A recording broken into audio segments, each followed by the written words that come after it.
subscribe, like, share, and don't forget to press the bell icon. No one ever believed the legend of Hollow Pike. The locals whispered about it in drunken circles, their voices slurring with both fear and mockery.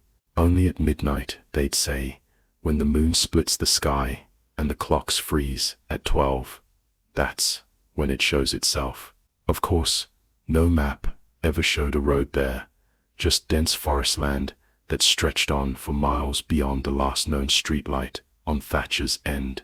But even in modern times, the story survived, and in every generation, there was one person who dared to test it. On a rainy October night, that person was Jackson Kerr. Jackson wasn't the type to chase ghost stories. A journalism student with a rational mind and a habit of disproving urban legends on his podcast, Modern Myths. He had traveled across towns and states to break down folklore and superstitions. His listeners loved how calmly he picked apart horror, how logical he made even the most terrifying tales seem. But Hollow Pike ignored at him. The legend had a persistence he couldn't ignore. Too many consistent accounts, too many missing persons, dating back over 100 years, and worst of all, no one ever returned to confirm or deny what they saw.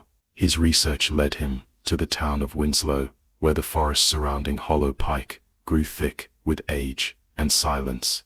The townsfolk gave him that look, the kind reserved for someone who had already sealed their fate without knowing it. He arrived on October 29th, planning to set up cameras and audio recorders at the forest's edge. His intention was simple: wait until midnight, see nothing, and post another episode, titled Another Road to Nowhere. But when he asked for directions to Thatcher's End, the cafe went quiet. The waitress, a woman in her 60s, with milky eyes and a silver cross around her neck, dropped her coffee pot. "You don't go past the 3rd-mile marker," she said, in a cracked voice. "Even God won't follow you there." Jackson smiled, trying to mask his growing discomfort. This was good for content, he reminded himself. Superstitions meant attention, attention meant downloads. But something deep in his gut twisted the moment he stepped out of the cafe into the freezing night air. The wind carried something foul, like rusted metal and damp soil, though there was no construction, no gravesite, nothing for miles. Still, he pushed on. By 11:30 p.m., Jackson had set up his gear. His camera, perched on the hood of his rental car, faced the dense tree line where the alleged road should appear. The path before him was nothing but leaves, shadows, and a hint of frost. He spoke into his mic. No signs of paranormal activity, no sightings of any kind of road, just a cold, quiet night in the middle of nowhere. The trees stood silent as statues. The wind had stilled. The animals, no birds, no insects, not even the distant cry of a fox, had all gone mute. Jackson clicked his flashlight 3 times to signal the midnight hour approaching. Still, nothing. He leaned back against his car, stifling a yawn. Then it happened. Exactly at midnight, his watch ticked once, and then froze. The second hand simply stopped. Every electronic device around him blinked off. His phone, his camera, even the blinking red light on his microphone, died in an instant. That's when the temperature dropped, not by degrees, but by realms. It felt like he had fallen into a freezer, the cold gnawing, not just at his skin, but burrowing into his bones. He turned toward the forest and gasped. Where before there had only been tangled branches and darkness, now stretched a narrow, straight road, slick with wet cobblestone, and framed by gnarled trees that looked like they'd been dead for centuries. The air shimmered around it, like heat waves in the desert, but freezing to the touch. His hands trembled as he grabbed his backup flashlight. The beam was weak, flickering like it feared what it illuminated. Jackson stepped forward. The first footstep onto the road echoed louder than it should have, like stepping into a vast cathedral. His breath clouded in front of him, and each exhale carried whispers he couldn't quite understand. He turned to glance back at his car, but there was nothing. No vehicle, no campsite, no path, only endless woods stretching out into blackness behind him. He turned forward again. The road had lengthened. What once seemed like a short stretch now appeared to go on endlessly, swallowed in fog and lit only by an invisible moon. He debated turning back. Maybe this was enough for the episode. But when he tried to retrace his steps, the road behind him had disappeared. Only more fog, more trees, like a maze shifting with every decision. Jackson's breathing grew shallow. He called out, voice cracking, "Hello, anyone out here?"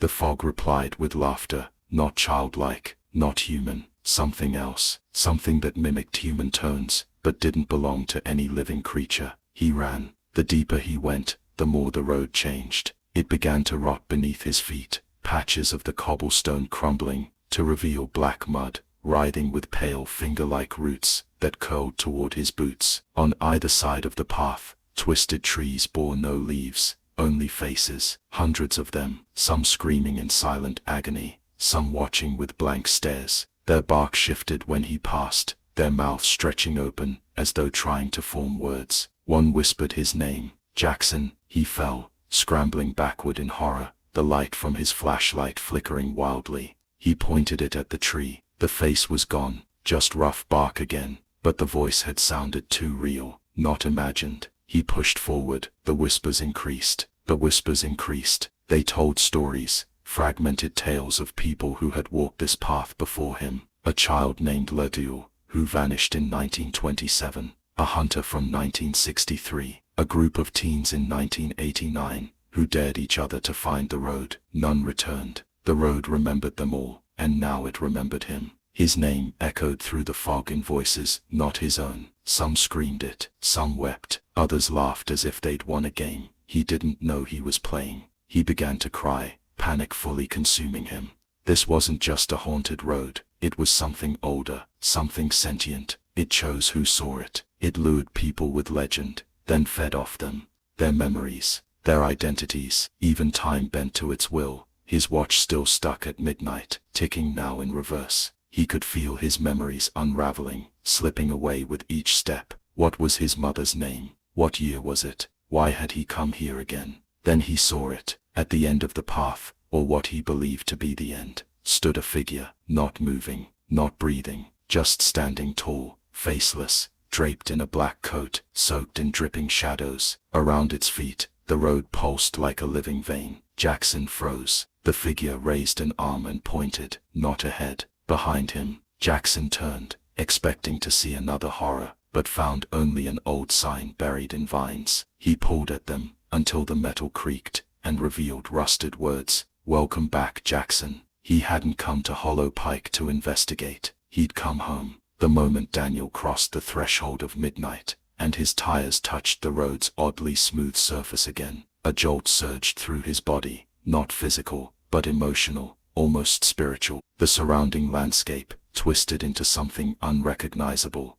The moon, still high, bathed the road in an unnatural silvery light, yet shadows here felt alive, twitching just beyond vision. The forest had changed. Trees leaned in unnaturally, their bark gnarled like twisted faces caught mid-scream. No longer pines or oaks, these were trees he couldn't name. Ashen white trunks and blackened leaves that made no sound when stirred by the wind. Except, there wasn't any wind. The air had become thick, heavy, as if time had slowed down just enough to suffocate. Daniel pressed the pedal harder, but the car resisted. Not mechanically, it still moved, but sluggishly, like he was driving through molasses. His GPS spun endlessly, unable to locate a signal. Even the digital clock on his dashboard flickered before freezing on 12 o'clock. He glanced into the rearview mirror, and his breath caught in his throat. The entrance to the road was gone. No headlights, no signs, no trace of where he'd come from. Behind him, stretched only the same pale asphalt vanishing into the same curling mist. For the first time, he realized he wasn't just lost, he was trapped. Suddenly, something flickered on the side of the road, dim lights in the trees. He squinted and slowed down. A small cabin stood among the grotesque trunks, its windows pulsing with a yellow glow. But the lights didn't stay steady. They blinked with rhythmic precision, almost like a signal. Against better judgment, Daniel stepped out of the car, the crunch of gravel beneath his boots sounding far too loud in the hushed world. Each step toward the cabin felt like a mile. As he reached the porch, the lights inside went out. He knocked. No response. Knocked again. Still silence. Then the door creaked open on its own. The inside was modest. An old oil lamp on a wooden table, cracked floorboards, dusty shelves. But what arrested his attention was the wall. It was covered in photographs, dozens, maybe hundreds, of people standing in front of a faded mile marker. Some were black and white, others Polaroids, some digital prints. Every single one had been pinned meticulously, with handwritten dates beneath. Most of them were marked with the same time, 12 a.m. A note scrawled above the photos read, "They never made it out." Daniel's stomach twisted. His eyes caught a picture that made him stumble back. His friend Tom, from the trip years ago. The date under his photo matched the night he vanished. He staggered out of the cabin, breath ragged, heart pounding in his ears. The forest felt closer now, the trees tightening their noose. He jumped into the car and turned the ignition. It groaned, but started. He took off down the road, his mind racing. Had Tom driven this road? How did he end up in that photo? More importantly, how was Daniel now part of it? As he sped along, he noticed figures standing on the side of the road, not moving, just watching. Men, women, even children, all with pale skin and hollow eyes. Some reached out, brushing his window with long fingers as he passed. He couldn't scream. His voice had left him. He slammed the gas, trying to go faster, but the car barely pushed past 30. The fog thickened, and the figures became more frequent, some now standing in the middle of the road. He swerved around them, the car skidding dangerously, but they never flinched. Each one stared straight into his soul, mouths agape, like they wanted to scream, but had forgotten how. Then came the tunnel. It was carved into the side of a hill he didn't remember from the map. Above the entrance, words were etched in stone, "Not all who travel return." With no other way forward, and the fog now consuming the rear, Daniel plunged into the darkness. The tunnel swallowed the car whole, and soon even the headlights failed. Total blackness. He couldn't tell if he was still moving. No sensation of motion, just the sound of his breathing, and the occasional tap on the car roof. Something was walking above him. No footsteps, just tapping, like claws, long clicking claws. The radio turned on by itself, static at first, then a voice, distorted and slow. "Do not look back." Daniel's hands trembled on the wheel. Something brushed the back of his neck, cold, wet. The rearview mirror tilted itself toward him. He slammed it down. He wouldn't look. He knew instinctively that if he did, it was over. Finally, a speck of light ahead. The car surged toward it, gaining speed. Whatever clung to the roof howled and leapt off, just as he broke through the tunnel's exit. The sudden brightness seared his eyes. He skidded to a halt,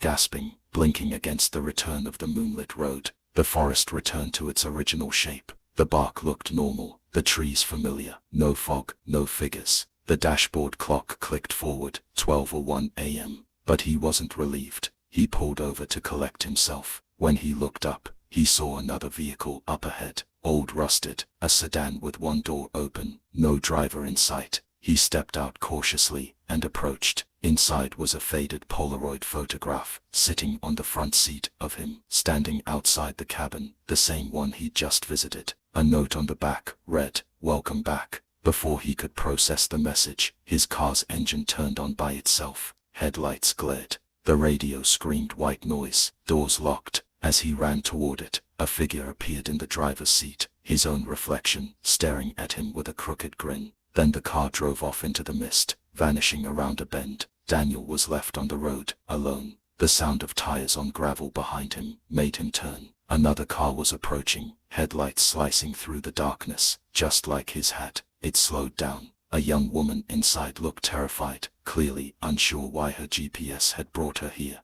Daniel raised a hand, trying to warn her, to say something, anything, but his mouth wouldn't open. She passed him, oblivious, heading straight toward the tunnel. He tried to shout, but no sound came. His hands trembled, but he noticed something horrifying. They were pale, translucent. He ran to the side mirror of the abandoned car. No reflection. Daniel was no longer among the living. He was now just another watcher in the fog, another face on the road that only exists at midnight. The next night, somewhere far from the first town where Daniel had vanished, a young couple, named Sarah and Jason, were returning home from a late family gathering. Tired, half lost, and trusting their GPS too much, they were guided toward an unlisted route that neither had noticed before. Looks like a shortcut, Jason muttered, squinting at the screen. Sarah was skeptical. It doesn't even have a name. But exhaustion always softened caution. The road was smooth, perfectly paved, and lined with heavy trees that seemed to lean inward like a tunnel made of bark and leaves. The moment their tires touched it, the world changed. Their cell service dropped instantly. The car's digital clock blinked furiously before freezing at 12 a.m. The headlights dimmed slightly, as if choked by something thicker than fog, though none was visible yet. Jason felt it before he saw anything.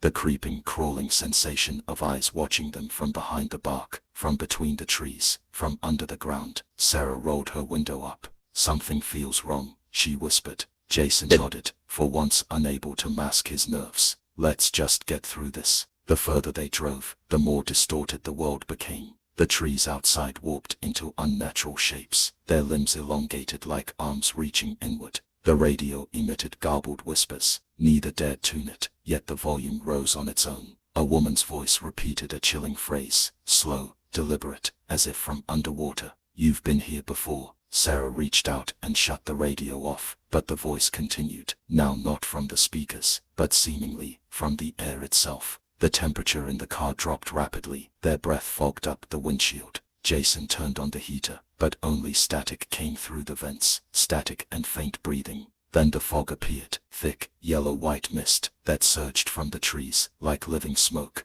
It coiled around the car, swallowing their surroundings, until only the road ahead was visible. Then shadows emerged. First they thought it was their imagination, shifting figures barely seen through the haze. Then one stood in the center of the road. Jason slammed the brakes. The figure didn't move. It had no face, no real shape, just a silhouette with outstretched arms. He swerved around it, tires screeching. More appeared, dozens, some crouching, others standing on tree branches like perched birds, watching. Sarah cried out, "Jason, we have to turn around." But the road behind them was gone, replaced by a wall of fog, too dense to pierce with headlights. They were being funneled forward. Heard it. The tunnel came into view, carved into the hillside, exactly as Daniel had seen it. Its stone arch bore the same cruel warning, "Not all who travel return." Sarah screamed for him to stop. Jason tried, but the car refused, accelerating on its own, tires spinning faster and faster.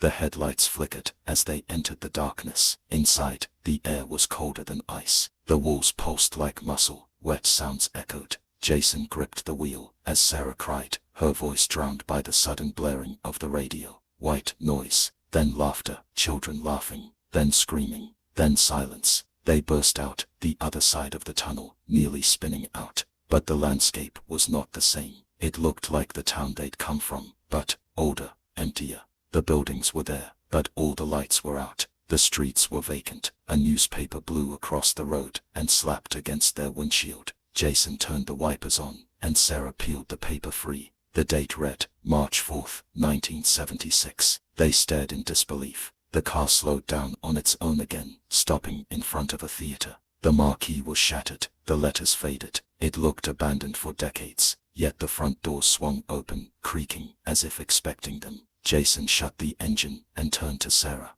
"This can't be happening." But she was no longer looking at him. Her face had gone pale, her eyes wide, fixed on the rearview mirror. Jason followed her gaze and gasped. Daniel sat in the back seat, his face expressionless, hollow eyes. He slowly raised a finger and pointed at the theater. Jason turned in horror, but now Sarah was gone. Only her clothes remained on the passenger seat, as if she'd vanished in a blink. Daniel leaned forward and whispered, "You never should have come back." Jason tried to open the door, but it was sealed shut. The car's headlights flared, blinding him, and the engine roared. The world outside changed in an instant. Fog poured into the car. Screams echoed from the trunk. He clawed at the windows, but the glass grew soft, like skin. Then everything went black. Some say the road shifts locations every night, appearing only when the clock strikes 12 in the places where people are most likely to be tempted by a shortcut. Towns report odd disappearances. Cars found abandoned near forests. GPS routes mysteriously rerouting to non-existent roads. Photos found in strange cabins of people long declared missing. And every time someone new enters, they pass by others watchers in the fog. Some stand in the trees, some follow silently behind, and others sit in the back seat. A week later, a search party found Sarah's car parked in front of an abandoned roadside gas station near a mountain road. No one recalled being there before. The keys were still in the ignition, doors unlocked. Inside were claw marks on the glass, faint handprints burned into the leather seats, and a photo in the glove compartment. The photo showed Sarah and Jason standing in front of the tunnel, smiling nervously. Behind them, blurry but unmistakable, was Daniel. There was no record of the tunnel anywhere nearby, no road connected to it, no satellite image showed a path, and every time someone looked at the photo, they noticed something else, a new face in the background, watching, waiting. Because the road doesn't just trap people, it collects them, and midnight is never far away.